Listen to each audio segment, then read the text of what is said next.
Good evening. Welcome to the Daniels faculty. I'm Richard Sommer, the Dean of the Daniels faculty, and I am very pleased to be able to welcome you this evening to this year's George Baird Lecture. In a moment, I'm going to call upon Professor Emeritus George Baird to introduce this evening's distinguished speaker, Rahul Mehrotra. But before I bring George up to the podium, I'd like to speak to the origins of this lecture, which is named in George's honor. Many of you are no doubt familiar with the scholarly work and achievements of George Baird, who preceded me as Dean at the Daniels faculty and as a partner at the firm Baird Sampson Newark Architects. In 2009, this annual lecture was established in George's name to honor his outstanding service to the faculty, the University of Toronto, and the vital contributions he has made to the architecture and design community here in Toronto. One of the things that marked George's influence here in Toronto early on in his career was the lecture series he would assemble, bringing many storied international figures from the field to Toronto, something which at the time was really rather novel. This endowed lecture is really meant to keep this spirit going in perpetuity. This evening is only the second time that we've had the George Baird Lecture, because as many of you will recall, instead of this lecture, last year we held a big conference celebrating George's career entitled A Question of Influence. Now, for those of you who have contributed to the establishment of this annual lecture, I want to thank you on behalf of the faculty.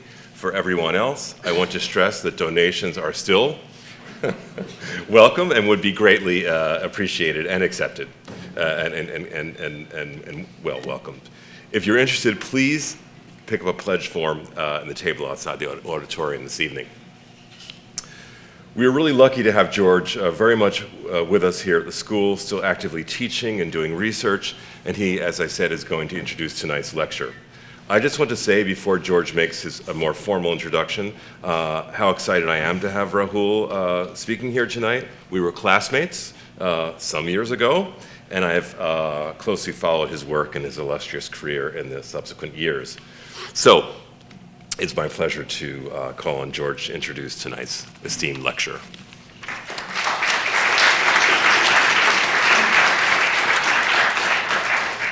Thank you, Richard.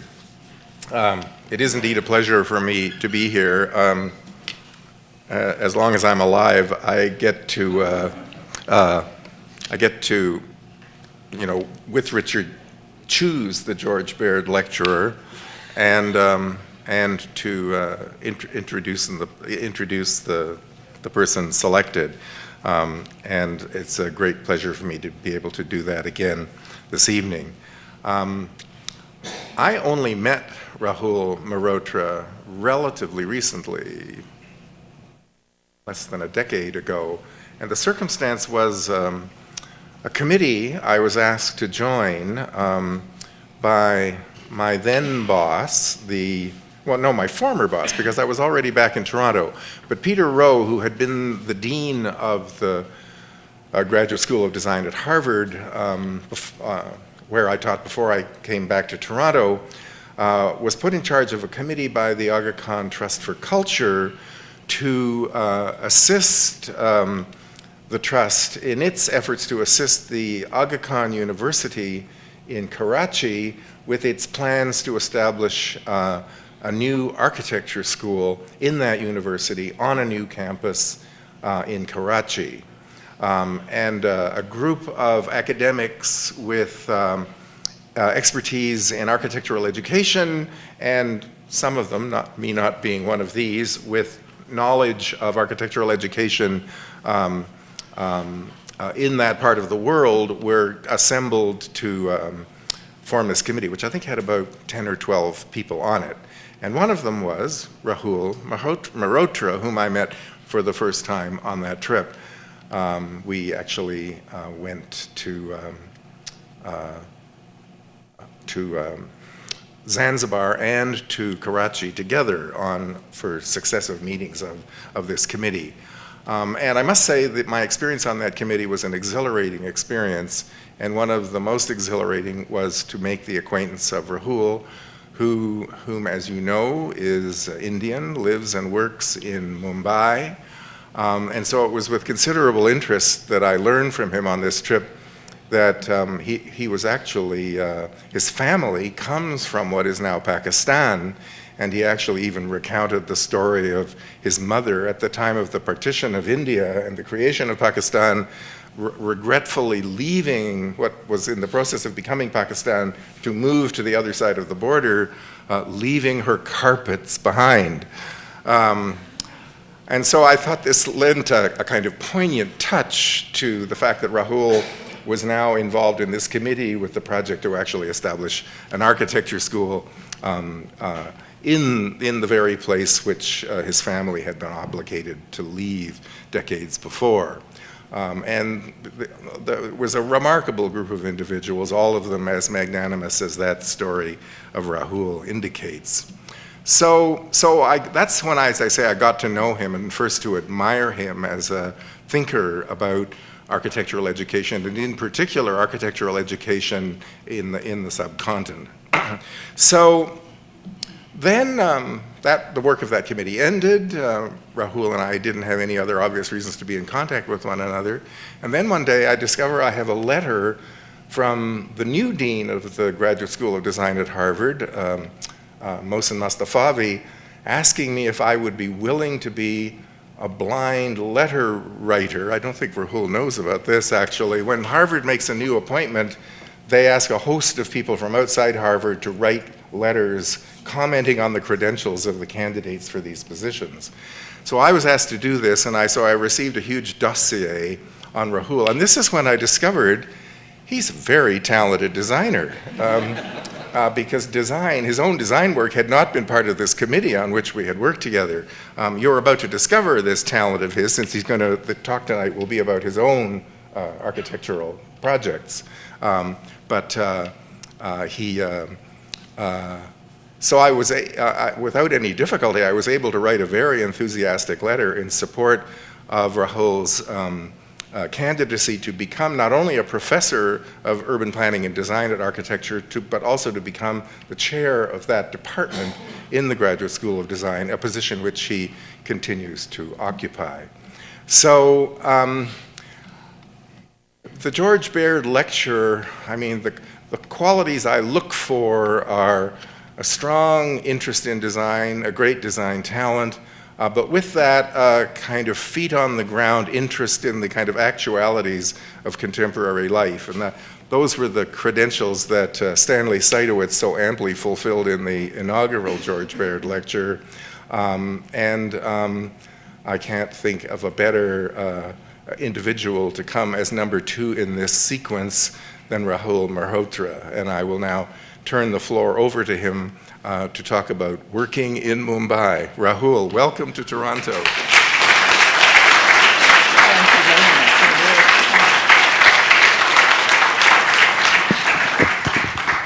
much. Thank you, George. I mean, you have an amazing memory. Gosh, really incredible. And I thank you very much for this invitation. It's a real honor to be doing this. And thank you, Richard. And good to see friends like Robert and others who were all around at the GSD the same time. So thank you all. That's a real pleasure. So today I'm going to, as George said, attempt to share with you my experiences of working in Mumbai, both in terms of my readings of the context that I work in, but also trying to demonstrate that through projects that we've been engaged with over the last 2 decades. India is an interesting place to work in now, and I think architects there are dealing with an entire gamut of social, cultural, and economic change that are molding the built environment at phenomenally rapid rates. I mean, they're mind-boggling. It's different in the way we imagine China, or we see China changing. This is more complex in terms of on the ground. It also is, it's about kind of human-centric development because we're a democracy. And I think in the process, the role of the professional architect I believe in India has been marginalized. So in many ways, this talk is also a critique of and a reflection on what's happening within the profession. Because I think within conventional praxis, the professional does not engage with this broader landscape, but rather chooses to operate with the specificity of the site. And I think this is what George was alluding to. How does one actually begin to bridge this spectrum, begin to discern from a landscape a more kind of nuanced reading? And I think if you don't do that, you become disconnected with the context, especially a context that is sort of undergoing rapid change like that one, like the one in India, and therefore then the practice becomes myopic if one doesn't sort of connect in that sort of sense. Could I request for this light to be switched off? I don't think I need it. It's sort of, thank you. So our approach to working in Mumbai, and that's an image of the metropolitan region of Mumbai, has been actually to use the city and its region in our operations as a generator of practice and as a way for us to evolve an approach and an architectural vocabulary that draws nourishment from this more elastic definition of the profession, which sort of sees the multiple disciplines as being simultaneously valid and engaging with the kinetic urban landscape of Indian cities, its peri-urban regions, etc.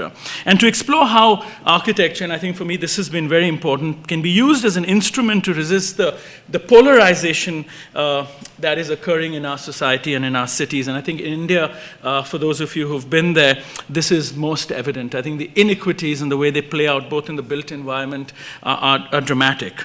And so how does then one give expression to the pluralism and the dualities that so vividly characterize this sort of urban condition? Don't worry if it's a problem. Don't worry. Okay, so, okay, no, don't worry. Okay, yes. Video, yeah, that's, no worry. Yeah, how much? Okay, the lecture will be, So what I'm doing is sort of, in this presentation, I'm dividing this talk into two parts. The first part, I'm going to sort of share with you my own observations from the 2 decades of work in Mumbai and the choices we sort of made. And the second part of the lecture, I've sort of selected or curated 6 projects, which I think are the most difficult projects that we've dealt with. So I resisted from picking our weekend houses or the beautiful art galleries that we've been engaged with, because, I mean, those are, I think, indulgences, and I think we all thrive on that. I think we also draw nourishment from those experiments. They become crucibles for experimentation. But I thought, let me curate the 6 toughest projects that we've dealt with, because they also are emblematic of how one can engage with architecture and society in the ways that George was beginning to sort of frame this. So to start with, I mean, I'm going to organize it around these bunch of issues as a way of just sort of running through it. So working in a place like Mumbai is really about negotiating a landscape where global flows don't erase or remake landscapes as has happened in China and other places, but are forced to occupy local fissures, creating fascinating hybrid conditions and startling adjacencies in the process. Some practitioners, of course, refer to this as the informal city, and I think I react to this sort of binary that's set up within our profession and the way we've developed these narratives of the formal and the informal city, because I think it's completely non-productive for us as designers, because I think it forces you to lay alliances with either one of those spaces, and I think there's an aesthetic question here which is problematic. I remember Mark Angeli from the ETH telling me how he went to Ethiopia with his students, and their agenda was to study informal settlements, and they took a bus and they went around, they found an informal settlement, they all jumped out for 3 days, they mapped it. On the 4th day, they finally spoke to someone and they realized it wasn't an informal settlement, it was a government settlement, everyone owned their land. It just the aesthetics, so they were trapped by the aesthetics of what is the informal. And so this is highly problematic when we set up these binaries, because I think the question of aesthetics and values, I mean, they're very hard to discern. So the aesthetic question is not the only one. So for us, research advocacy became a very, very important sort of question. And I think in the process we began challenging what you might describe as this neat equation or binary. Because, for example, people who live in what we call the informal city actually work in the formal city, and people who live in the formal city are usually involved with all sorts of rackets that are about informality. So, this sort of equation is a crazy one.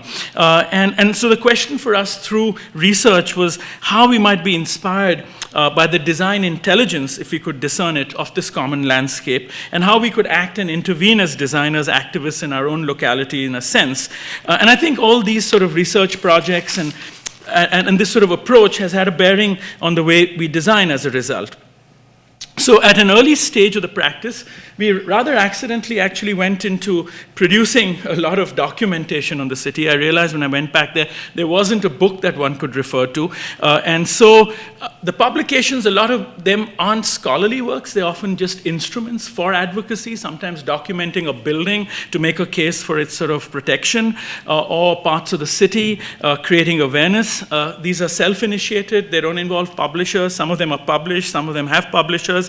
But I think it helped us focus very specifically and really excavate the condition of the city very rigorously in a sense, because when you write something and have to put it together as a book, I mean, you have no choice but to excavate in a really disciplined way. And I think the fallout of some of this work one saw in the form of legislation. We actually influenced legislation. Sometimes it spawned institutional structures which one got engaged with, research groups, for example. But I think, and as the years go by, one actually realizes its importance more than ever, because it also becomes archival in a way that it documents moments in the city which at that moment you didn't realize were even important. But what I think most importantly it led me to understand is that the notion of significance and the question of identity, which we often get trapped by, we discern the significance in the place and then we kill ourselves to reinforce it, or we talk about identity and identity formation. But the truth is that these are always in the process, they're always in the process of construction. Identity and significance are not found objects, they're constructed things and constructed phenomena. And I think that shifts the whole perspective that you might have in the way you engage with the built environment. And I think this is critical, because in places like this, meanings are not stable, they change. I mean, look at Bombay, it's become Mumbai. Even the name of the place changes. And so here spaces and images get consumed, reinterpreted, and recycled. And so I think this was an important learning. Mumbai, as it's now referred to after its name change, like several cities in India and perhaps around the world in the post-industrial scenario, has resulted in a new system with the fragmentation of services and production locations. It's grown tremendously. It's added 3 million people a decade, unprecedented rates of growth. And this has resulted in a kind of bazaar-like urbanism, which has woven its presence through the entire urban landscape. And this is an urbanism created by those outside the elite domains of the formal modernity of the state. It's what Ravi Sundaram, a scholar, refers to as a pirate modernity that slips under the laws of the city simply to survive without any conscious attempt at constructing a counterculture. And I think that's very important. And this phenomena is critical to the city being connected to the global economy. However, the spaces it creates have been largely excluded from the cultural discourse on globalization, which often focuses on elite domains of production in the city. So it's not the city of the poor or the regular models of the formal, informal, and other such binaries that are often used to explain urban conditions in the developing South and Central America, Asia, Africa. But it's what I call a kinetic space, a space where these models collapse into singular entities in space where meanings are ever shifting and blurred. And I think it's to this space, the space of the kinetic city, that I'm going to focus your attention for a bit this evening. And the question then for us is, can we design for this space as architects, conservationists, urban designers, planners? Can we design with a divided mind? And so the kinetic city, you get these kinds of bizarre adjacencies, the world's largest house and the smallest occupation in terms of dwelling. And you begin to get a landscape where these worlds are intermeshed. They're not segregated in space. Even in the Latin American condition, what is the informal city, so to speak, is segregated spatially. In a place like Mumbai, partly to do with its democracy, etc., these are intermeshed completely. And so the kinetic space, or the kinetic city, is not perceived by architecture or cohesive urban design gestures necessarily, but by spaces which hold associative values and are supportive of lives. Patterns of occupation determine its form and perception. It's an indigenous urbanism that has its particular local logic. It's not necessarily the city of the poor, as most images might suggest. Rather, it's a temporal articulation and occupation of space, which not only creates a richer sensibility of spatial occupation, but also suggests how spatial limits are expanded to include formerly unimagined uses in dense urban conditions. And what really determines it in urban design terms is elasticity, incrementalism in the way it grows, and the idea of the appropriation of space. And these are all linked in a sense. And so I'm going to run you through some observations. So say example, green space. Look at Mumbai, and that statistic includes the traffic islands, the green in the traffic islands. Even compared to Delhi, it's mind-bogglingly low. And so that density creates a certain need to be elastic in terms of use. And it's it's disaggregated as compared to Manhattan, for example. I mean, those are the largest green spaces in Mumbai. So what happens is new imaginations are put to place, and this is not the city of the poor. This is the richest engaging with the city and its urban space in this way. So this is cricket, and these are called maidans where cricket is played. And as we say in India, this is a wonderful Indian game invented by the British, cricket, and people sort of engage with. And what happens in the wedding season is it actually gets used for weddings, and that's the cricket pitch, which is sacred space, so no one touches it, and the members in synergistically sort of, they have samosas from the same kitchen, which is just set up for 10 hours, because by the morning, this thing which touches the ground very lightly actually disappears and the field becomes back to cricket. This diagram, again, incrementalism. So that was elasticity. This is sort of elastic condition. This is incremental, and this is the 5 stages of squatting, and this is how the city is made. It's a wonderful diagram that appeared in the 60s. I think a British architect published it in Architectural Review. And these are the 5 stages of squatting. And the third, this guy's in the 3rd stage of squatting. And by the time summer comes along, he builds a shed, and then everyone is sympathetic. And he's built a constituency and a client. And then when the monsoon comes along, he barricades himself, and then that's a whole year, and everyone's got used to the paraphernalia, and it's part of the landscape. And the whole city is made by these incremental sort of moves. And of course, there's a downside because it's also quite brutal in terms of demolitions, and housing is an issue that sort of points to that very directly, where it leaves no trace or ruin. And that's the same image before and after the demolition. It leaves a very minimal trace, but it's also very disruptive. And of course, there are very complex questions related to the question of housing. Or streets like this, which are for festivals, just for 10 days, constructed to create, the whole street is colonized with this thing made in paper mache for a festival. And so this is where these meanings, the whole street takes on a completely new meaning, and space is appropriated in this way. And this is not just the city of the poor. So the sense of the kinetic sort of landscape occurs at many levels. Or this example for preservation. This is a Grade 1 building. This is the town hall, which the British built. It's one of the few classical buildings, 34 steps that lead up to it. And we have a tradition where the British governor used to come and speak to the citizens once a year. And like many traditions that we sort of picked up from the British, the Indian governor continues to do this and speaks to the citizens every year. But now he speaks on our Independence Day, which is the 15th of August, which is bang in the middle of the monsoon, so it rains. So the Public Works Department are charged with the responsibility of taking the governor up these 34 steps without getting him wet or her wet. And of course, you could do this in beautiful ways with lovely umbrellas and bugles and parades and all of that, but the Public Works Department has completely different ideas. And what they do is they really wrap the building up. And the conservationists in the city go berserk. I mean, they're letters to the editor, which is considered in British tradition the most powerful form of protest. And so they go berserk. But actually it's okay because it's reversible. By the next morning it's gone, and it touches the building very lightly. Again, this is this idea of appropriation and elasticity, where a colonial icon is actually appropriated for our Independence Day. So in some ways, it's a wonderful strategy, but within the narratives that we use for preservation, it of course is counterproductive in the perception of the citizens and the conservationists, a lot of whom have studied at York or in London and are using English heritage and those narratives to sort of talk about preservation. But the kinetic city idea also, I think, can be imagined when we look at economy, for example, because entrepreneurship in the kinetic city is an autonomous and oral process that demonstrates this ability of folding the formal and informal into a symbiotic relationship. And the Dabbawalas, which is a very famous sort of service that occurs in Mumbai, which is a delivery of a lunch box, which is picked up from your house in the morning, and for very little, for $3 a month, it's delivered to your place of work, picked up and returned.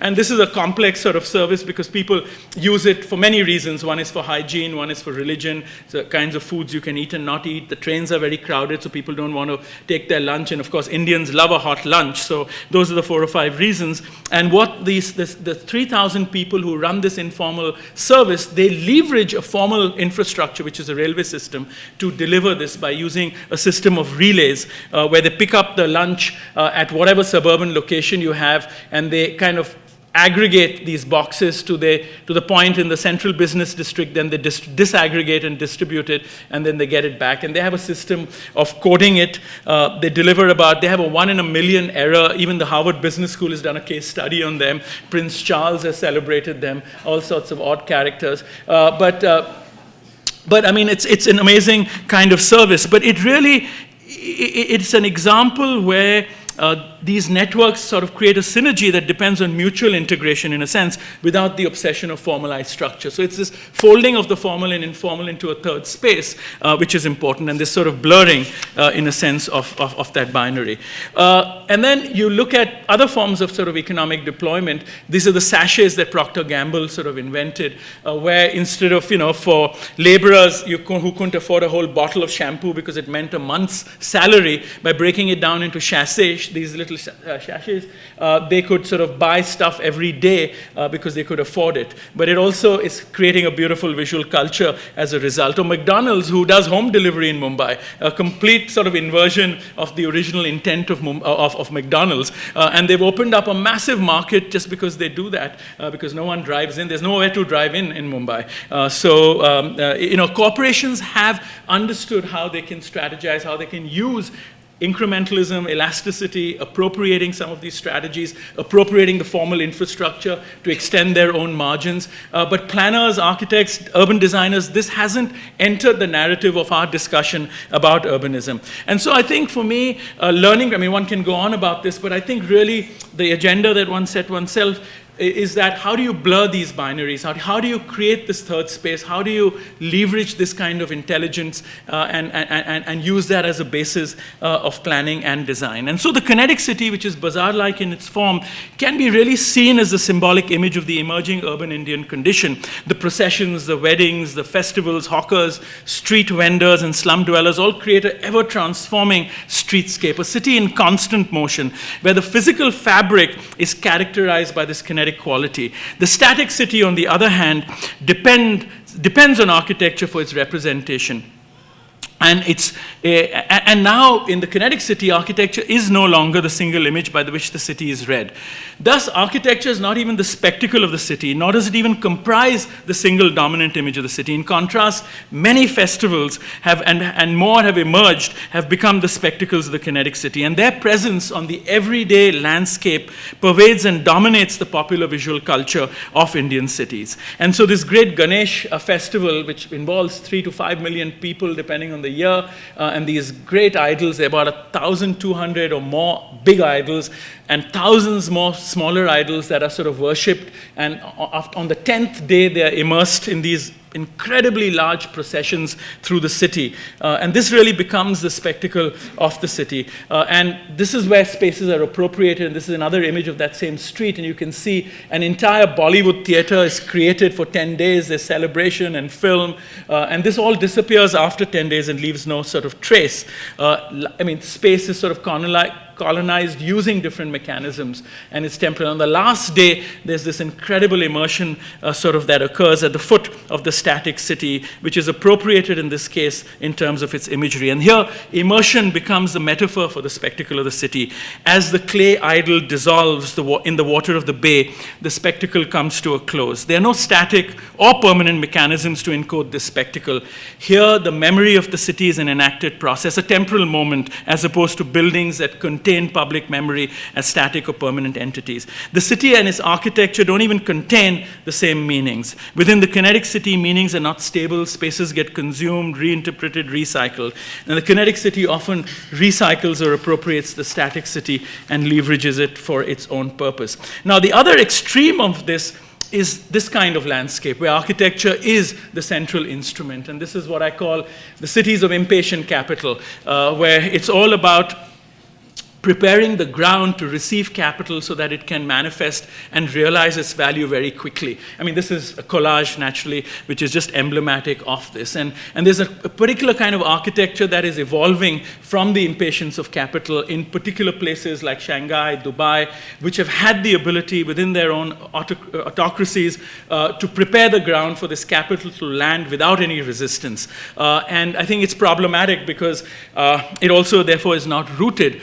Especially, I mean, Dubai has demonstrated that with the financial crisis. And so that, I think, raises all sorts of questions when in places like India, which are democracies, which have other sorts of inequities, how does one respond to global capital in this way? How does one root it to the place, and how does one leverage it in ways that could be productive in the long run? Because otherwise you create a brittle urban form, versus the many pixels which are human-centric that create a much higher social resolution, if nothing else. And so I think in cities like Mumbai, this question of impatient capital bullying our city into a particular kind of form is a question of financial muscle power, which I think we all confront, because that results in another imagination of the city, which is about detachment and not about being rooted on the ground. And of course, the other question, which is critical, because I don't want to convey a message that it's only about kind of human-centric imaginations. I mean, I'm posing the idea of the kinetic city as an infusion in the narrative about urbanism when we consider places like India, just to add another stream or to nuance that sort of reading, because I think we have to be looking at a balance. We have to look at a middle ground between these two extremes, and that's why I'm posing the two extremes, because the question would be, what can you learn from the kinetic city as part of this discourse on urbanism? And what I learned reading Clifford Geertz, who was a social anthropologist, he had a book called Agricultural Involution, where he talked about the Indonesian rice farmers who were multi-cropping to make their landscapes very productive. And he said that they were very, very productive. In the way we celebrate Dharavi now, everyone is celebrating Dharavi for the same reasons. That it's a mechanism that's very productive, but it also is about internal complexity, which makes it susceptible to malfunction, and which is what happened with the Indonesian rice farming, because when one crop went out of sync, it sometimes took them 4 years to just get a normal crop back, because it sets the whole ecology out of whack. And I think what's happening in places like Mumbai is we are engaging with this kind of urban involution, where we are making limited space in the city much more complex and productive, and now getting caught in the narrative of celebrating that without trying to diversify into more complex and more diverse plural modes, which is a kind of evolutionary gesture. And of course, therefore, you begin to start getting a landscape like that. And of course, when you look at the question of housing, it becomes more pertinent than ever. And I'm not going to go into those details, but I think this is where you get some really problematic disruptions in the urban landscape. And of course, one has to look at the region. One has to get back into regional imaginations, and that's gone out of the discourse in places like Mumbai completely. And so therefore, what you're seeing emerging from there are social scientists, anthropologists, and others who are creating very fine, nuanced readings of limited urban space. But the architect and planner who can speculate on this larger sort of imagination hasn't been participating in that debate very much, which is the kind of work we are trying to do at the GSD, or at least I'm involved with, and I won't go into those details, but I just want to put that on the table because I think it's a matter of beginning to create a balance. Because, we've looked at our landscapes through these lenses. In the 70s, it was about denial when we talked about these emergent landscapes. And then, of course, around the world in the 80s, it was about eradication. And then it was about tolerance as democracies came into place, and then improvement, and the whole celebration of slum upgradation and all of that. And I think what we have to really move into is anticipation, where you work at both scales, anticipate both at the micro scale, but also begin to anticipate through speculations at the regional scale, how infrastructure can be deployed in ways that the region can begin to. And then at the micro scale, what does it mean for an architect? And this is a project by Charles Correa for housing, which is situated here between what is government housing. And this is called, there's a board up there when you go to this project. This is called mass housing, and there's an arrow that tells you to go to mass housing, which is all of this which the government did. And what Charles Correa did was incremental organic housing around clusters which people could add to as their incomes grew. And the government didn't know how to deal with it, so they just called it the artist's village because they thought that was sort of utopian and bohemian. And so how we can sort of begin to create these counter sort of propositions is, I think, a big question. And how one can use infrastructure, because, transportation, for example, is the best form of indirect subsidy to housing. So if you have transportation that goes out into the regional dimension, you can begin to have housing which is incremental, which otherwise takes the form of what we call the informal city or slums. And I think these become very big questions. So that was the kinds of questions we dealt with in this sort of mode of research advocacy. Then the question of models of practice was something that I think has really preoccupied us. And I think one zooms out even further, and it's really interesting to see in India, there are 7 megacities, 28 tier 1 cities, and together with all my Indian friends in the audience, I think we might be able to name about half of those. We won't be able to go beyond that, I can assure you. Then there are 393 100,000 people cities which go up to 1 million. They're going to be up to 1 million in 20 years. So 400 million Indians are going to live in these cities, which we don't even talk about. These places have no planners, there's no capacity. That's the urban time bomb that India is sitting on. And even we go to Mumbai, Delhi, Calcutta, Chennai, Bangalore, Hyderabad, Ahmedabad, 1 or 2 more, and we've run out of names. It's absolutely mind-boggling that we're sitting on an urban time bomb in India, which we haven't addressed. Now, what does that mean for architects? This is the kind of scenario till the 70s. This is what I call the architectural spine of awareness. Chandigarh, which is where it all happened, this was also the power center in terms of politics and economics. New Delhi, Ahmedabad, Mumbai, and then Goa, Charles Correa built some things there, Pondicherry, because you had the French and you had experimental enclaves. Ahmedabad, Doshi carried on the tradition after Corbusier left, Louis Kahn built there. But this is where everything to do with architecture was on that axis. The education, the schools, these are also political centers of patronage, etc. These are the new centers, Kolkata, Hyderabad, Chennai, Bangalore, the IT boom. And these are the new forms or the new centers of patronage. And that's how they're going to map on when this place explodes in the way sort of I have described.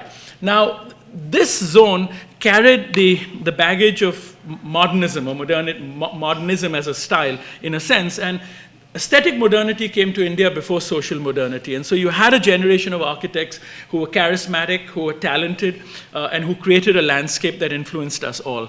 In this new landscape and patronage, it's a completely different story.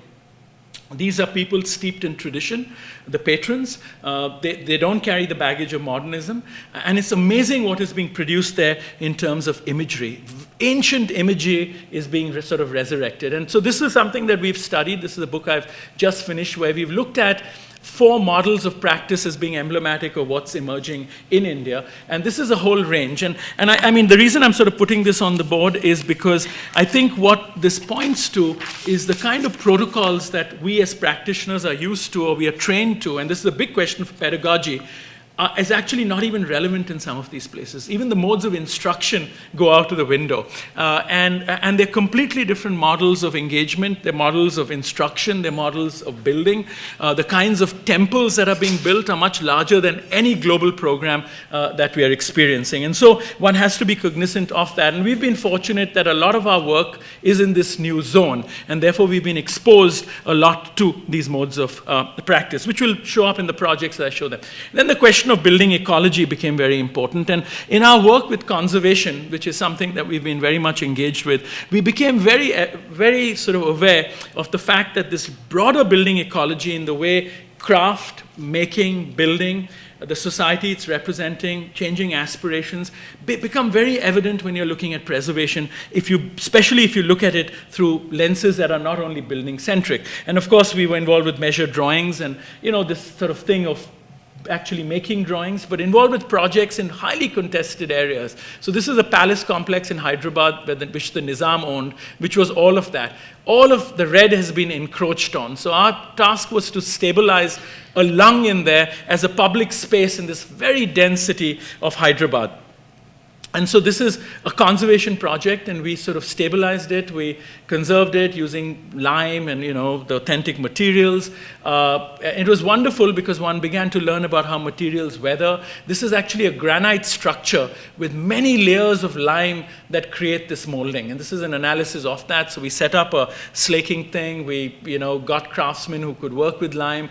And each column took us 3 months to build. This was a 9-year project. And it had to be, and it's interesting because you get introduced to another dimension of time, because you can't imagine finishing something in 2 years because every column takes 3 months. And so you're engaged with people for very long, so it results in different kinds of relationships. And this is what I mean by protocols. You begin to understand that there are completely different ways that you can engage with building. And conservation introduced us to this more complex sort of building ecology. And this entire ceiling, for example, and the craftsmanship exists, so that's a luxury we have, was all this is all brand new, but it was done using molds. And then it was converted into a very low-cost museum on the Nizam's legacy. No air conditioning, no humidification, there was no money for that. But it allows a lot of ordinary people from those dense areas to come and enjoy looking at some of these artifacts, which are really, priceless. And they're protected to the extent that we could. And how do you interface with new mechanisms within a historic building? But it becomes a true public space. That led to us getting involved with this pretty well-known monument in Agra. And we had to create a management plan. We were asked by the Tata Group of companies and the Archaeological Survey of India. And, this was fascinating. Again, this was a project that we worked on for about 5 or 7 years. And when I went to the Taj, we realized that the way I put it, it's been reduced to a one-liner. The Taj is one of the most, it's the richest monument you can imagine.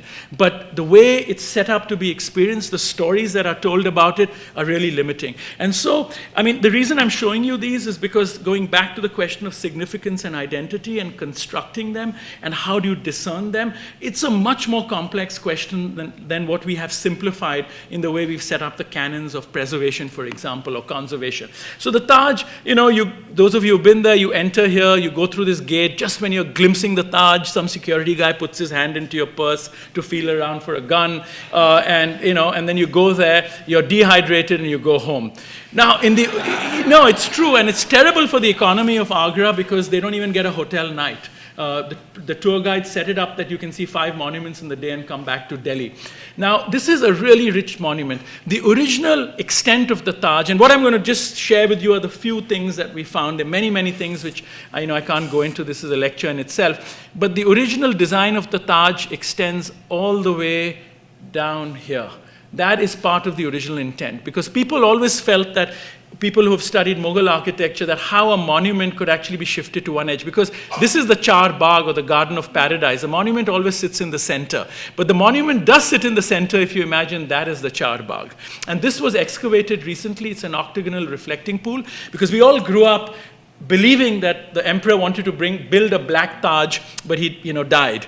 But really what happened was that he had an octagonal reflecting pool. This is called Mehtab Bagh, or the Moonlit Garden. And he sat here on that platform, which is exactly symmetrical to that platform. So it's the same distance from the Taj there as you have here. And he saw the reflections of the Taj in the murky waters of this reflecting pool. And the poetry about the black Taj emerged, I believe, from that experience. And this was a garden. These were nurseries. That's the forecourt, and this is where it's actually 4 quarters, which have blurred now, but the craftsmen who lived here for 24 years and built the Taj lived here. There were large courtyards in the center of these settlements where the components were built and transported over the 16 years that the main monument sort of took to build. And so that's just a panoramic. So it extended all the way to there. And this is the craftsman's quarter. And you can see how it's very clearly delineated. But what the Taj has been reduced to is, that's why I call it a one-liner, because this has become the experience of the Taj. And all the narratives are set up for this, to make this view clear and this sort of undisturbed. And it's interesting, when we were studying it, I saw these pilgrims who are Hindu pilgrims who go to Mathura, which is a pilgrimage center very close by. And when they enter the Taj, they actually make a gesture of reverence on a Muslim tomb, even though they are Hindu. And so the relationship with the Taj in a country like India is much more complex than we imagine, because it's essentially a Muslim sort of monument. It's also a living monument, which a lot of us don't know, because on Fridays the Taj is closed. All the Muslims in the area actually pray there on Fridays. So it's yet used actively as a mosque. And if you start beginning to read it through all these lenses, it's quite different, because what we are really setting it up for is the aesthetic tourists. But there is a whole lot of other stories there which have to do with the people who made it. So we set up a very complex project with Bernard Fielden, experts from the Getty and from other Indian agencies, and we worked on it for 2 or 3 years to not only figure out what would be the components that would be restored, and some of which very complex, like putting these plinth, carved plinth elements back in, which had been stripped off. So there was a lot of complex technical stuff, but also saying how could you reinterpret this larger sort of narrative. And so these are 2 buildings we converted into visitor centers, and I'm sorry to say the government hasn't yet used them, although they're all conserved, and in the question time I can answer some of that if you're interested. And so this is how we sort of got it, and we thought of how we can embed, for example, all the security systems, the ramps, all the things that you need to make this work, but also a place where you can tell stories. And it becomes a wonderful space to wait in and rest in, and to have exhibitions where you like an interpretation center, I suppose, where you could tell stories. We also did the signage using materials. But the main thing was how one could tell the story of the craftsman who made it. Every stone at the Taj, including the paving stone, has a signature of the craftsman who made it. And the bigger pieces have the full name of the craftsman, the master craftsman. And so this was all mapped by Ebba Koch, who was part of our advisory group.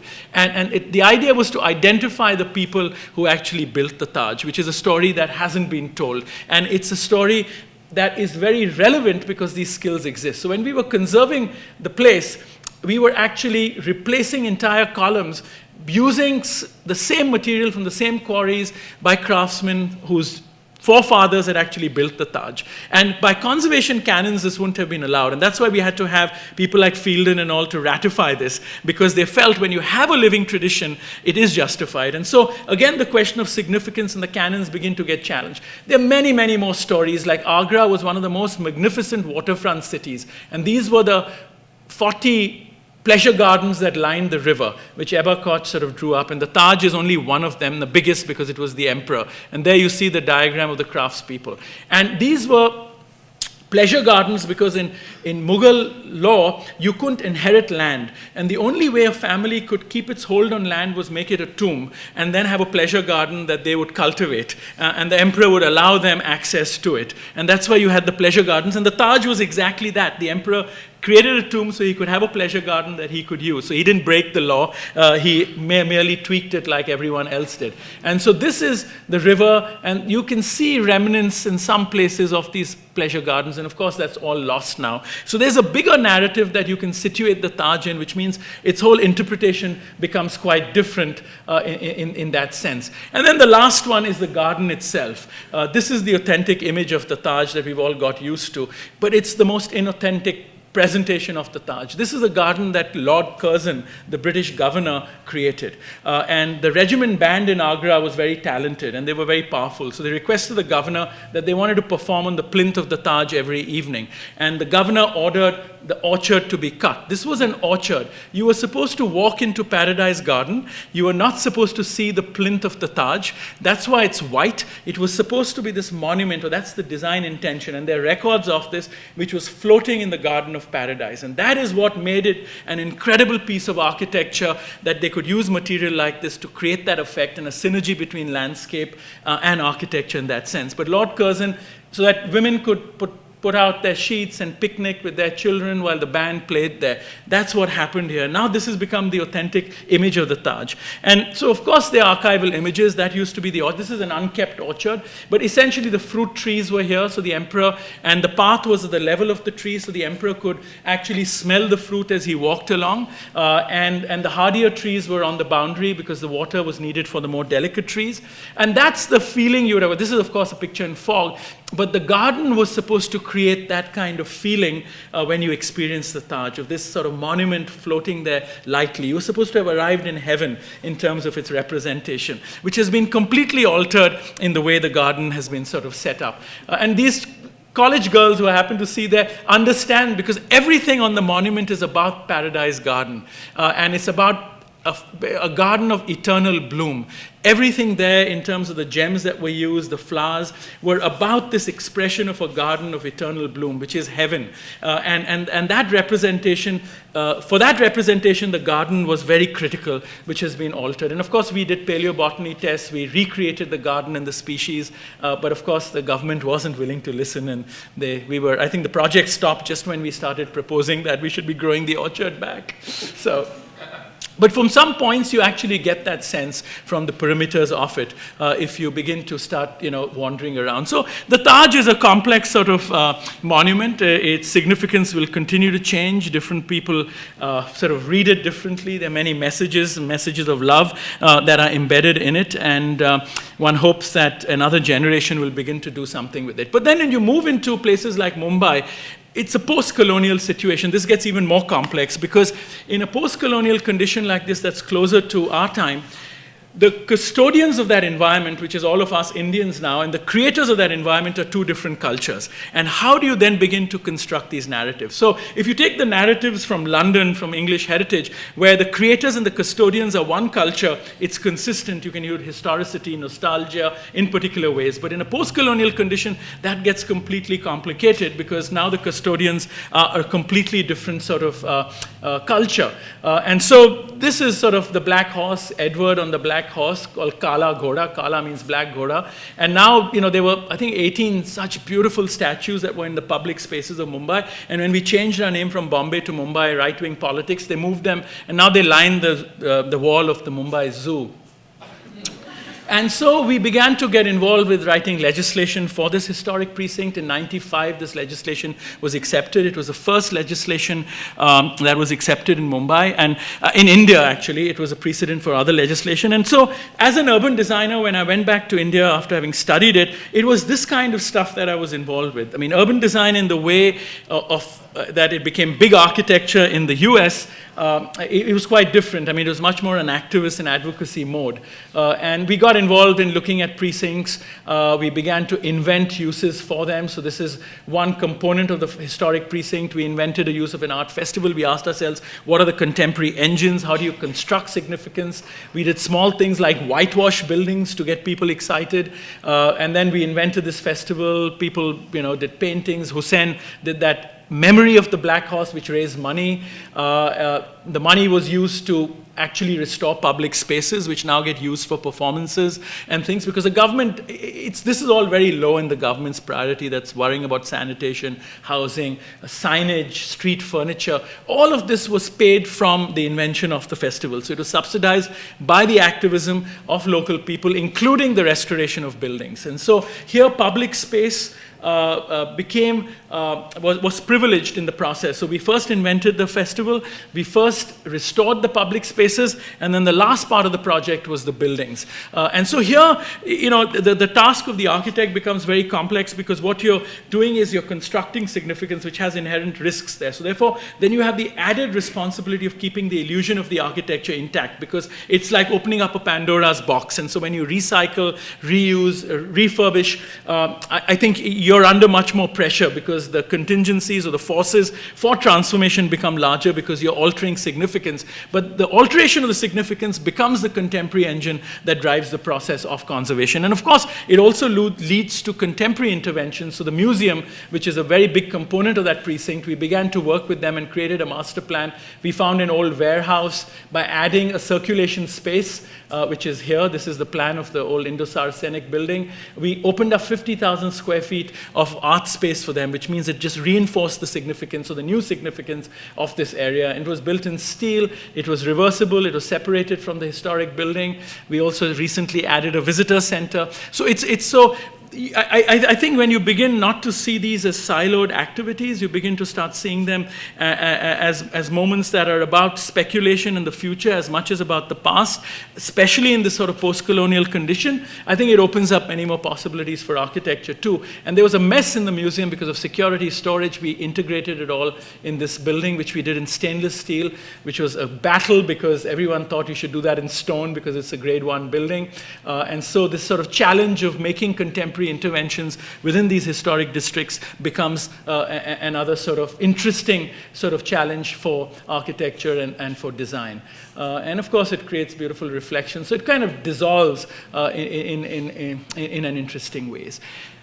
The next issue, I think that's been important to us, is this question of softening thresholds, because I believe that architecture is a very critical instrument in creating and reinforcing inequities, because it creates very hard thresholds between components of society. And how do you sort of do that through architecture? And farmhouses and weekend houses around Mumbai are really popular, and they sort of are inspired by the Palladian villa, so to speak, as opposed to the kind of introverted courtyard typology. And like, this is a typical house, and I remember meeting the contractor on the boat going across the harbor, and I asked him who designed the house when he told me whose house he was going to. And he said, no, I designed it. So I said, wow, you designed it, you didn't have an architect? He said, no, the client gave me a photograph of the White House in Washington and said, replicate it. And so I replicated it. And so there's a kind of sense of creating ostentation. These are rich people from the city who play out their fantasies in the suburban location. But these are rural landscapes with poverty sometimes, and you create very sharp polarizations in the process. And that's why it's compounded. There's barbed wire that you can see. There's security alarms and all that. So when we began to do, we've done a number of this. All young architects start their practice doing this. And here, what we sort of experimented with is, this is the living room. We talked to the client and we worked with them and we said, look, you're not going to use this house more than 15 days, 20 days in a year, so why don't you make a gesture to the locality? And that's the living room. And when they go away, this light furniture goes in, the door is closed, it's a big garage door, and the village actually occupies this. So it becomes a gesture to the village. There are taps there because we've harvested the water. They can use the water. The caretaker and his family hang out there. I've even seen a wedding happening there. It becomes the plinth. It becomes the moment that gets recolonized by the locality. And I think this is what I mean by softening thresholds, because it makes the architecture more permeable, not only for people using it in the way air can move and all of that, but in dissipating the polarities that otherwise exist, particularly in societies like ours, where inequities are very pronounced. And so it's not a matter of compromising the architecture, but making these gestures. These are the taps. The roof is all in galvanized metal. It's not stainless steel. It drains the water, which is collected in a big gutter, and it goes to a well. And the light is modulated in interesting ways within that spine of movement. This is for a young filmmaker, so a documentary filmmaker or an advertising filmmaker. So he was sort of sensitive to light or responded to those ideas. And so similarly, another one we did where we created a series of plinths which penetrate the house. So it allows the farmers and people tilling the land that are working for the folks that occupy the house to actually penetrate the house. And the kitchen is just behind it. So they can sit around, be served tea, they feel they're part of the house. They actually penetrate at least halfway into the house rather than creating these sort of strong boundaries. But it doesn't compromise the privacy, which then is well, where the urban people who are going to recreate in the countryside, and they need that. So, I mean, I think it's not a matter of necessarily compromising what you might want to articulate in terms of your own design sensibilities, but adding these gestures which are responses to a more nuanced or perhaps sensitive reading or inclusive reading of the locality in which it's placed. And then this one, for example, is in a tea estate where the client was going to cut this 2 acres of tea and have rockeries and gardens, and we convinced them to touch the landscape very lightly, so we very carefully placed the house, which is just 3 rooms under this big roof, and this is a spine in the local granite, and these are just 3 rooms and a big veranda, which is very sort of public. We used local crafts, wood. It was very finely articulated, framed the views. The seating was sort of sunk, so it was private. And the idea was that when people worked in the tea plantation, they could create a kind of a contact with people who actually lived here. And I think it was also in these 3 houses and many others we've done, we were very conscious about subverting the identity of what might otherwise be villas. So for example, this is called a tea factory. No one even calls it a house locally. The other one is called a school because it looks like a school with a big roof. And so I think for me, the idea of subverting these identities is also part of dissipating these polarities. And then of course, tradition and craft is a very important component that we've been sort of engaged with, but also trying to see how we can extend it beyond the obvious wood, stone, the kind of things that we fetishize very easily and in our projects. So I love that carpenter's box where castrol heavy-duty oil resides with the pantheon of gods. And I think this is the beautiful thing about sort of working in India. And of course, climate too. These are all the givens that we forget. The monsoon is threatening when it arrives in Mumbai, and I think it allows us to also respond to climatic conditions and then create architecture that sort of responds to it and move the debate back to weathering from weatherproofing, which is where it's now beginning to head with kind of this the architecture of impatient capital is obsessed with this kind of stuff versus letting time weather and therefore the choice of materials, etc. And I think this is where I'd loop back our conservation work, because I think looking at life cycles of materials, in this case stone from a local quarry and much lighter material for the roof, which have different life cycles, and beginning to design through the segregation of material which imply different life cycles is a big lesson that we've at least learned from our conservation projects, because I think that becomes one more way that you can kind of articulate your architecture differently. And so I think I'm going to just jump into these last projects, which I said are the most difficult ones, and I've curated them purposefully for that reason. And I think this is this question of the local and the global, which sort of sets up. And I just want to put this in a really simple way, because I think this represents the way we've been approaching it, is they are global programs. I'm going to show you 3 projects which are global programs: IT centers, corporate headquarters, which we have no precedence for. And how do you localize these? Because I think this is where architecture can begin to resist capital just arriving and manifesting itself in a simplistic way, and how you can root it and include people, crafts, and it becomes much more relevant to the place. And conversely, when you take local programs like an orphanage or something for slum kids or a crafts village, we tend to caricature these things and make them villages so that they look like programs that are very local. And I think this is where I think that's problematic, because I think those are the ones that need to be globalized, because I think they can resonate much more widely for the world, because I think their relevance goes beyond the locality. And I think that's how the world becomes a better place, because you begin to blur these divisions otherwise that exist in our imagination. But also, I think there are 3 other questions I just want to put as kind of a foreground to these projects. One is the idea of sustainable design. I mean, like globalization, it's a tired word. But I just want to say that one sees it as a combination of social ecology, economy, and physical design. I mean, I think we've been very mindful of that. The other is imagining design in increments, the incremental lessons, because where the form of the building allows investments over time and not definitive, predetermined forms that fall apart if some parts were not built. And we've been very paranoid about this. It's a paranoia because we never wanted our buildings to look incomplete, but that's resulted in a particular way of imagining these buildings in increments. And these are, I think, present in all these projects. I might highlight them or forget to, but I just wanted to share them with you. And the other is how the social can become material for architecture. We can't escape working from that. And I think, this whole rating approach is highly problematic, and we've really grappled with it in terrible ways, because I think it doesn't recognize the broader ecology of building in the quest for focusing on material. The whole idea of the LEED rating in particular, tends to perhaps unwittingly create a hegemony of the Western codes and the US codes in particular. Because these ratings do not lead to more ecological solutions, as what they do is provide a chemical or mechanical fix to any design problem to meet the rating requirements. So I think it's a fix to a problem, and it's not going to the root of the problem. And we can witness an entire green industry developing around this. And I think it's eventually a question of lifestyle and how we use social as a material to respond spatially in achieving a kind of sustainable thing. So all these projects have these common threads of social access, of deconstructing thresholds, climatic responses, craft, etc. So this is the first one. And this is a corporate office for a company called Lakshmi Machine Works. This was one of our first projects in '96. And this is when India was just liberalizing its economy. And so the clients gave us that diagram. They said, glass star, we have an Australian company. They're going to get the glass here in 3 months. We need it ready. Garden with a fountain, parking lot. And we were like, gosh, I mean, what a way to start a career. And so of course, we resisted it, and we came up with what we thought was more sensible, kind of a low-slung building.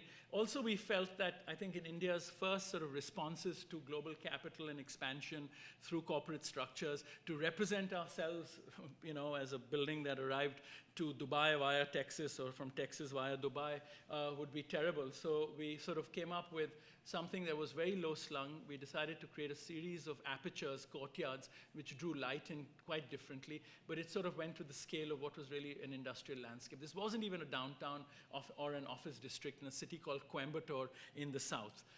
And so essentially, it's these 3 courtyards. It's a dry climate, so water is used. There are cores here.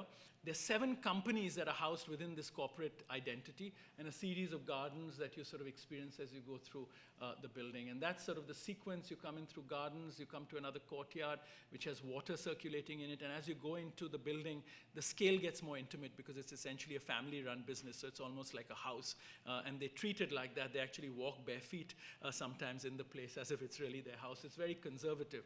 And it's a large roof that holds it together, but spatially, there's a lot of modulation, which is sort of exaggerated through light within it. But from the street, it's low-key, it's transparent, it's not hard-edged.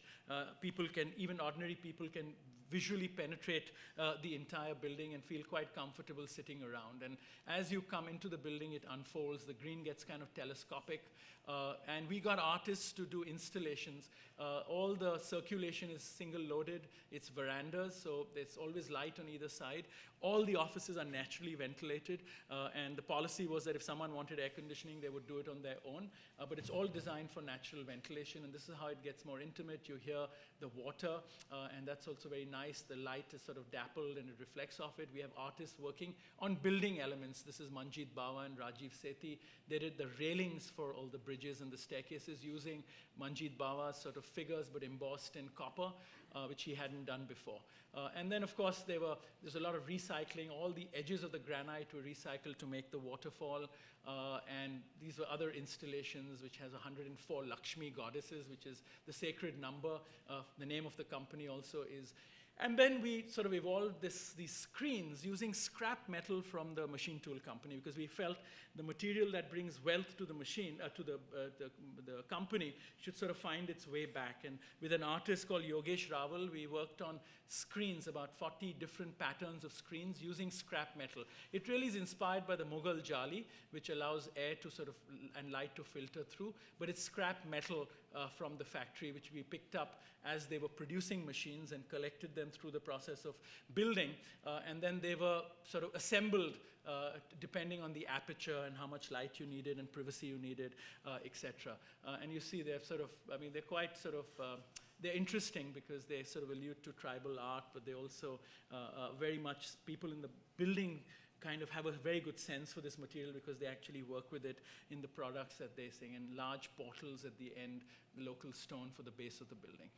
And this is not one of our projects before I started. But it leads me into our second project, which is a campus for Hewlett-Packard, which is the California company, HP. They asked us to design a 10-acre campus for them in Bangalore, which is the IT center. And we started looking at many such campuses. And this is the World Trade Center park, IT park in Jaipur. Jaipur is about 45 to 50 degrees in the summer. You can fry an egg next to this nano car in the summer. And this is what they sort of are coming up with. And again, this idea of global capital wanting to arrive, wanting to realize itself very quickly, vendor-driven architecture, and the images of sort of global capital. And this is Infosys, one of India's biggest sort of campuses, and that's the HP campus. They'd already done 3 buildings, and that's our building there. And we analyzed the 3 buildings they'd done, which were emblematic of all of these buildings, which is essentially software spaces. A lot of the common facilities here, like toilets and food areas and copying machines, coffee machines, glass box that's wrapped around, and then very expensive blinds that sort of cut the glare out. And so it's like 2 skins for nothing.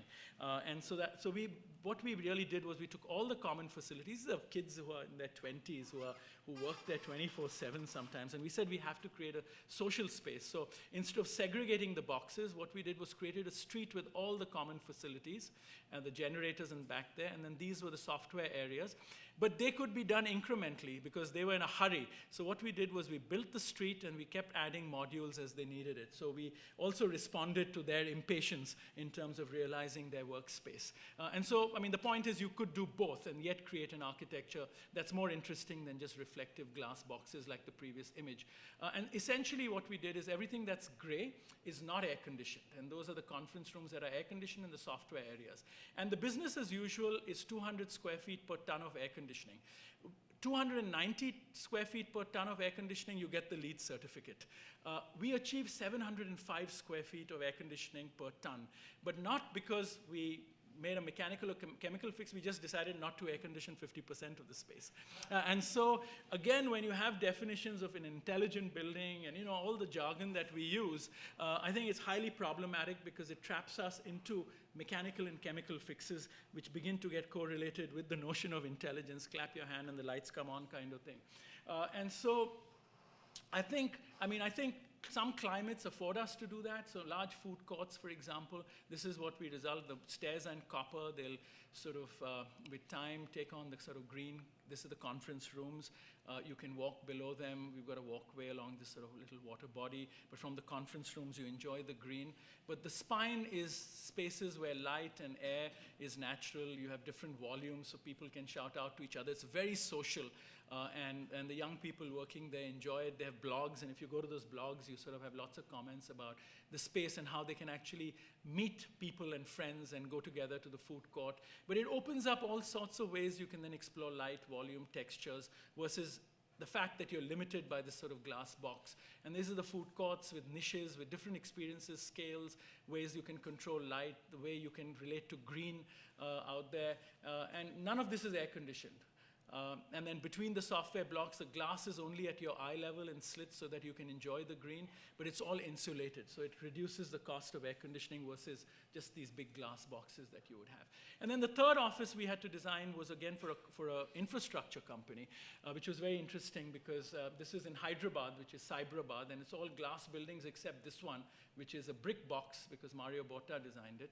And so we had a site here, and this is the Tata headquarters. So this is a very important area, and we had that site. And we began to look at Hyderabad, and Hyderabad has a very sort of, it has terrible political condition right now, and all the glass buildings get stoned periodically.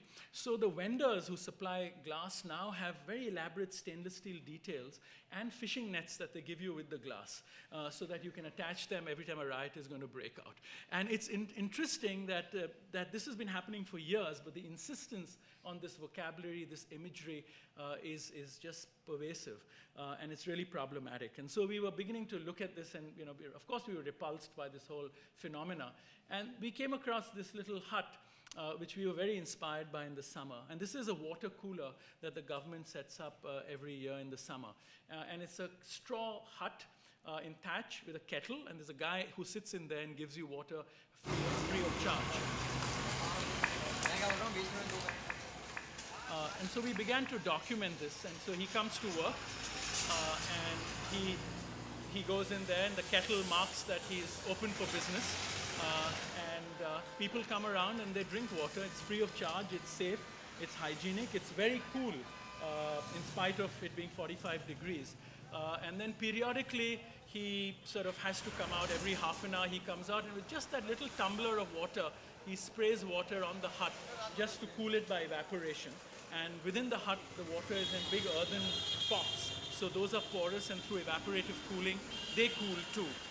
And you get very cool, hygienic water at no cost. This is a government service.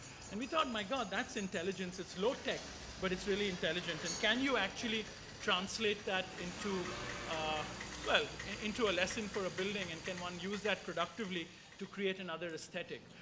And I mean, it's just a wonderful example. And so, of course, we came up with this building, which is a building with a screen, which is a garden. It's not a green wall where the green is stuck to the wall, which is beautiful, but I mean, I think it has a limited use. This is actually a screen which has a misting system in it, and this is a spec building. So again, talking about the impatience of capital, this is of course a company, they were investing in it. We had to get the building done very quickly, so we built the spec building very quickly, and they began to use it. And then we took 2 years to build the trellis, which we handcrafted in sand cast aluminium in a small village. A little factory was set up through a contractor we had worked with earlier. He employed 20 people, and that was part of the project, that how do you take material like that for a building but begin to involve local craft and evolve different kinds of local craft. And essentially there were 5 facades, and they are evolving. The building was just completed a year ago. We tested different species, and so we created patterns so the gardens would be different and the facade would be ever transforming. Spec building, trellis, and then the garden grows on it. And a ground, parking goes under it, becomes a large garden which is contiguous, and then a terrace which they can use for receptions. And that's a Photoshop image, and of course that's the completed building with the trellis. And there's some moments where the conference rooms pop out just to create different kinds of views.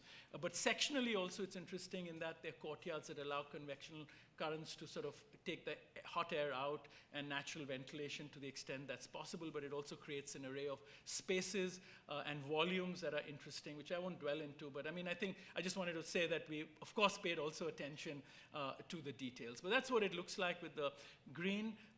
That's the trellis when it's misting to cool the building.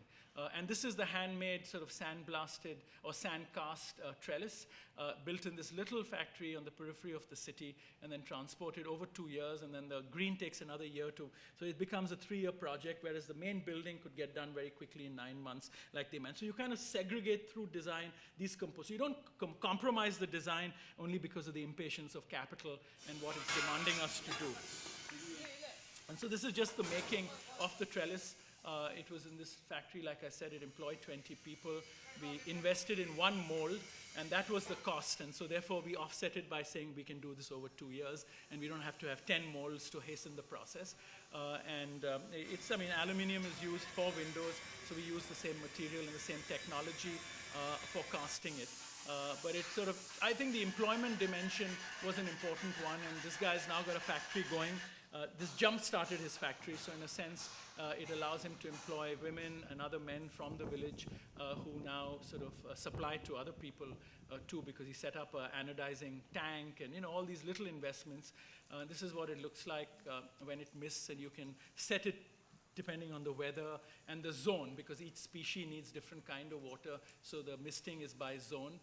But sometimes it's just for effect. On a summer day, they sort of put it on, and everyone's really happy in the afternoon. The water is collected in the channels, and it sort of, it of course has its own. I mean, in a hot climate, it's wonderfully refreshing to arrive at a building which is moist like this. And now the flowers are beginning to sort of bloom, and you can see different zones will have different kinds of planting. And this is the hydroponic tray where the gardeners, the 15 gardeners that work there, actually can penetrate 5 floors, and they can go anywhere. And this is also very important because usually in these IT campuses, the gardeners are toiling on the lawns and mowing them, and the chief executives arrive in their Audis and Mercedes-Benzes, and there's reflective glass, and there's no contact between these constituent groups. And so the idea here was that the gardeners could penetrate the entire building, and their presence occurs everywhere, including around the CEO's office. And people begin to make friends. They begin to bribe the gardeners to cut a little green so they get a view, or to change the flowers. And I think for me, that was the most important part of the building. And again, this is about at least an ambition to soften the threshold, in a sense that that people can begin to create new relationships through the way the architecture is articulated, because these do belong to completely different groups in a condition like India. And this was a very happy moment for me, taking an image like that. So when we go to local programs, this is a project for Magic Bus, which is an NGO that works with slum children in Mumbai. And they have 5 buses that are painted red, and that's why it's called Magic Bus, because these slum kids on the weekends are put into these buses, and they're taken to a campus for playing soccer and, sanitation lessons and hygiene and all of that. And there are dormitories and dining facilities and where volunteers live. And so we created a series of pavilions. But what we did was, in doing that we set ourselves this problem, and we said that what we would do, and maybe one was being ambitious and, being, just for the sake of doing this, but I thought it was important, and because I do believe that slums are not going to go away. The government's imagination is that in 5 years there won't be any slums in Mumbai. I can't believe that, and one has been observing this for a long time. And I felt these kids who live in these slums, they're 9 and 10 and 12 now, and they go to this campus, so let's build it using only material that is used in the making of slums, which is 5 or 6 materials. This would create a sense of familiarity, but my ambition was that as these kids grew, if they saw this material articulated differently, maybe when they repair their houses, they could fold those lessons back in there. So maybe it was just flying a kite, but we had to set ourselves something of a constraint, I believe. And then we took that further to say, how could we design these types in a way that they could be adapted? So in Photoshop, we began to test what we were building and embedding them in slums, and saying that the dormitory with a toilet could become a public toilet in a community center, or the dining hall could become a clinic and a toilet, etc. So we were looking at these as types, the administration building, etc., seeing how we might learn lessons. It's very simple buildings. That's the dormitory, simple materials. That's based on the module of the beds. The dining facility, which is a cement floor, just bamboo chicks. Those are the other pavilions. So that's how the beds stack up, and that's the module. So more people can be accommodated. Very light buildings, again, using technologies that are used in these informal settlements, but the articulation is different and perhaps more sophisticated. But it's all that palette of materials, which can well be placed within these settlements. And this is a gateway building, which is the administration. And we added a terrace, which wasn't in the program, but it gave them, again, a space where they could. It became a multi-purpose space, which became very important. And so again, imagining how these would sit in these settlements. And then we began to approach NGOs, and this was self-initiated because, if you just look at the statistics, it's mind-boggling. You're going to have 3 billion people by 2050. Even if we begin to solve the housing problem, who are going to live in what we call informal settlements. It's mind-boggling, the scale of the problem. And again, to remind ourselves, is anticipation is not just about regional planning, but it's about anticipating the condition of people in these places and anticipating the time in which these conditions would occur. So that's, again, speculation. And this is an inspiring image. This child comes out of a slum, white shirt, white socks, has no toilet he can go to, but he's getting ready to go to school. It's mind-boggling to think that people are so intact in spite of those really severe conditions. And this is really very important because, the UN Human Development Report says that in Mumbai there's 1 toilet for 1,440 people. The NGO that we worked with on this project said, no, it's 1:800. I don't know who to believe. The Bombay Municipal Corporation says, no, it's 1:150. What are you talking about? I mean, they just dropped a 0 from that. And their target is 1:50. So what's mind-boggling is that the government's aspiration is not to solve the problem. I mean, if they said 1:6, you could imagine every family, they would say there'd be 1 toilet. But I mean, they're not even coming close to that. So, and it's interesting. So when we approached Spark, they had been appointed by the World Bank to create 300 toilets and had a budget, and their specs were set in concrete and da-da-da. But they had no architects involved, and that's how we got involved, because I thought, my God, architects aren't getting involved in this, because this is not seen as a problem, because everyone has bought the narrative that slums are going to go away. Everyone's convinced, they want to believe that, which is, completely false. And this is what the toilets are like. Everyone defecates around the toilet, never in the toilet. And it's a real problem, and this is a typical type they use. So we came up with a prototype where we stacked it, But what we did was we used the idea of the green wall with flowers. We said that would break the association of what a toilet with if you had a garden sitting in the center of a slum. And we put the women on the first floor because the women and children are the ones who are most affected by this problem, both in terms of their security, but just their social access to this. And then the most important things were that we convinced them to put the caretaker of the toilet, the guy who cleans the toilet, on top of the toilet. So he got the penthouse in the slum and got the best apartment in the slum. And then we created a community center around it. And then I went to one of my clients who we had designed a weekend house for, and I had a drink with him. And at the end of that drink, I spewed all these statistics, and he was in tears. And I went away with enough money to put solar panels on 10 toilets. And so we got money for solar panels, and the project was for 10 toilets. So we started building them. We started creating these Photoshop images. This one was stopped by the government at about the plinth level. And we were wondering. And then we argued with the municipality, and they said, no, you're doing something which is too prominent. This slum is going to be gone in 1 or 2 years. And it's been 5 years, and it's got full now. Because their imagination is that this would become iconic, which would legitimize the slum. And so they didn't allow us to do that. So we tried another slum. That also got stopped at the plinth level for the same reasons. So then I talked to the NGO, and I said, let's go to the most remote slum and build one. I mean, I was impatient to build one. And so we built one. And we got the solar panels up. We created the community center. This is a very remote slum that you can hardly access. There are no roads. And the children began to use it. That's public housing done by the government 5 years ago. No one has yet occupied it. Just proves that slums are not going to transform. It's going to need something else. It's become a community space. These are bamboo slats. The solar panels are up. Children use it. The caretaker was there. And for 3 months, it worked really beautifully. After 3 months, it was a complete disaster, and that's what it looks like now. And the government has built their toilet in front of it, and this has virtually been abandoned. Because what really happened, and this is a failure, I'm showing you this as a failure, and I'm showing you this as a way that we are going to actually regroup to address the issue.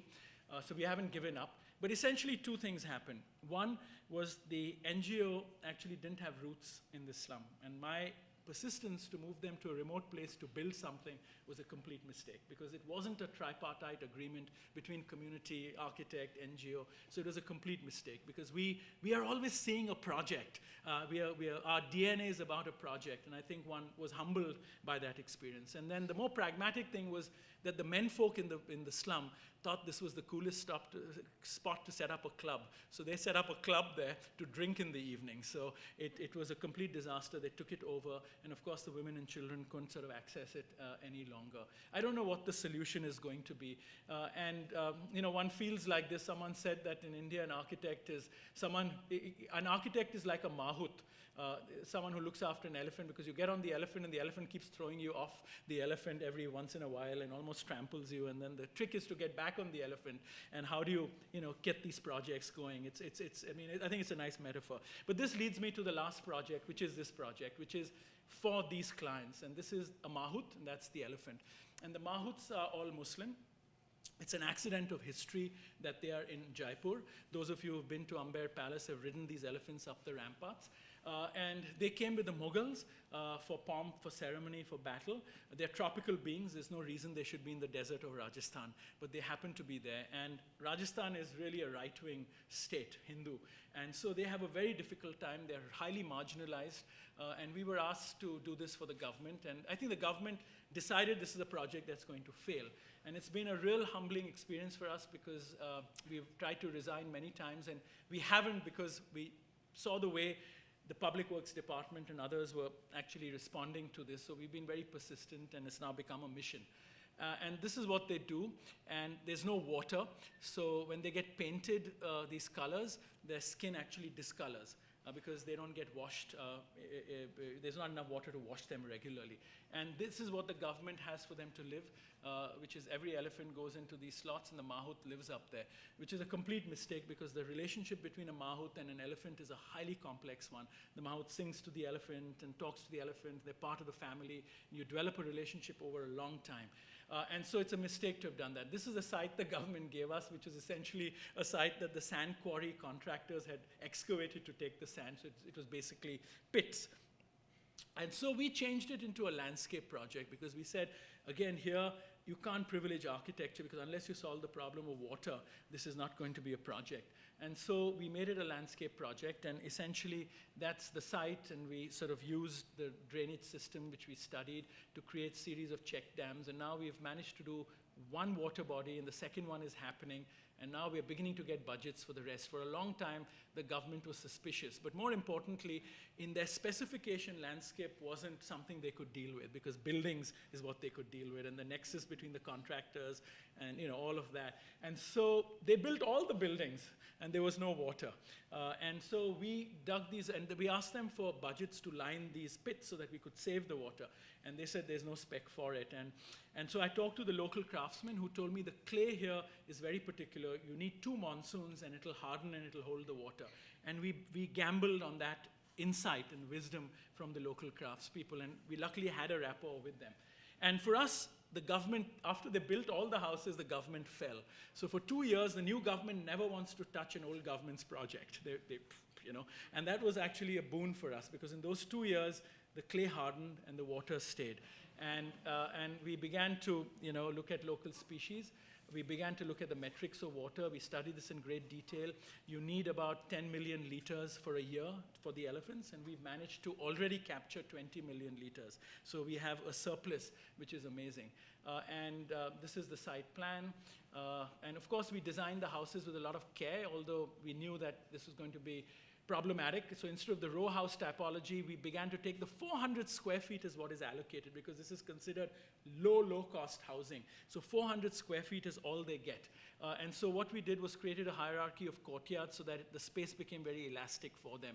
Elephant, family with a toilet and a kitchen. Everyone has a toilet with a connection to a septic tank and running water, and a small private courtyard and a shared courtyard. So you start creating a sense of community, which was very important, which the row house paradigm doesn't do, because it not only separates the elephant from the owner or from the mahout, but also separates people from each other. So that was a very important thing. And of course, we invested a lot in studying the plans, the elevations, the drawings, the proportions, knowing that it would all get subverted, not only by the Public Works Department, but by people, and get transformed, which is the intention.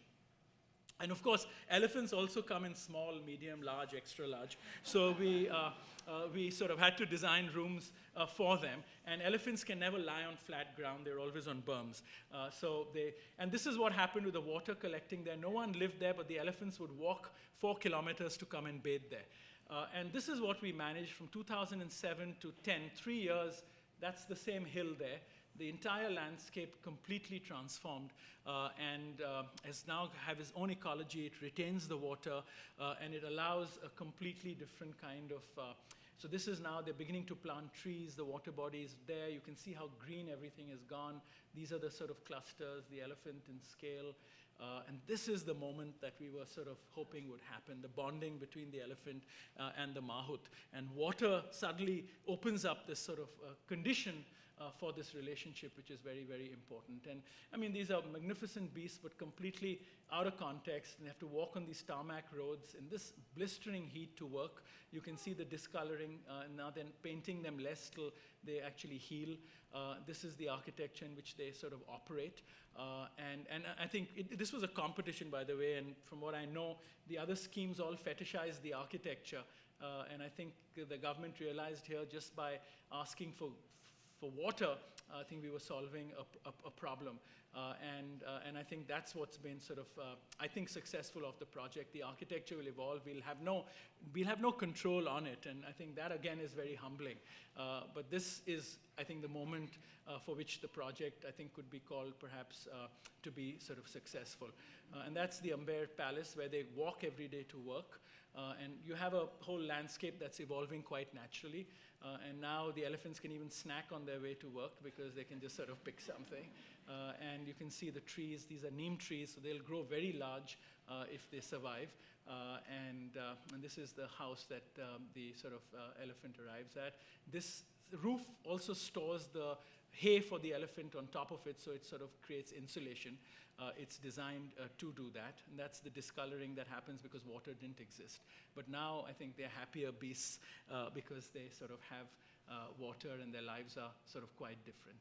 And of course, each cluster devolves differently. Some people have even put lawns because that's sort of considered middle class, although they're very poor. That's the elephant, and we've created these windows so they have a rapport with the kids, and that's a mahout coming back after work. And now we're getting budgets to create the other water bodies, so hopefully in the next 3-4 years, the project will take on another dimension. But already parts of the site are becoming very dense and green.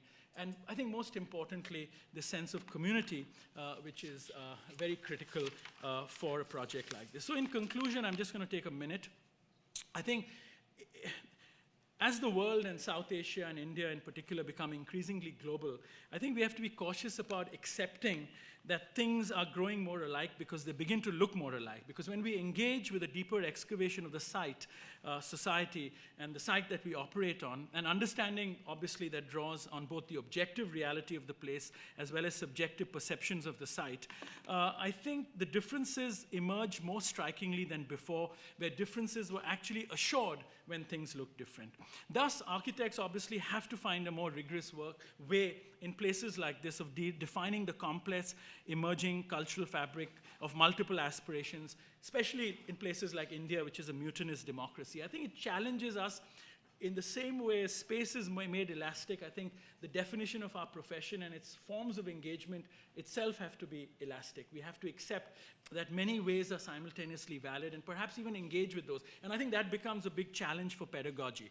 Because I think we have to also see in the process the cultural fabric as an ever-evolving landscape. You know, in the words of Arjun Appudurai, culture is a dialogue between aspirations and sedimented traditions. So in these interpretations that we make as designers of a place or culture, ideas of the future, as much as those of the past, necessarily have to be embedded and nurtured. I mean, I think that speculation is contingent upon us to do that. And I think that necessarily makes our role much more elastic. Because in this highly pluralistic environment of India and South Asia, what we require is planning and design mechanisms and attitudes that continually negotiate between differences. Architecture is the sole instrument for placemaking and temporality that creates the conditions for habitation and celebrations between the state and the market, between the empowered and the poor, rather than allowing one entity to prevail and remake the city in its image. This is what I think makes working in Mumbai and in India and the landscape of India unique and challenging. Because I think once the architect sees these differences as being simultaneously valid, I think that is fundamental. The challenge then for all of us is how we go beyond these polarized binaries, as I sort of stated. Because I think then that's truly the space in which we'll be able to engage not only with architecture, but also with society much more meaningfully. Thank you very much.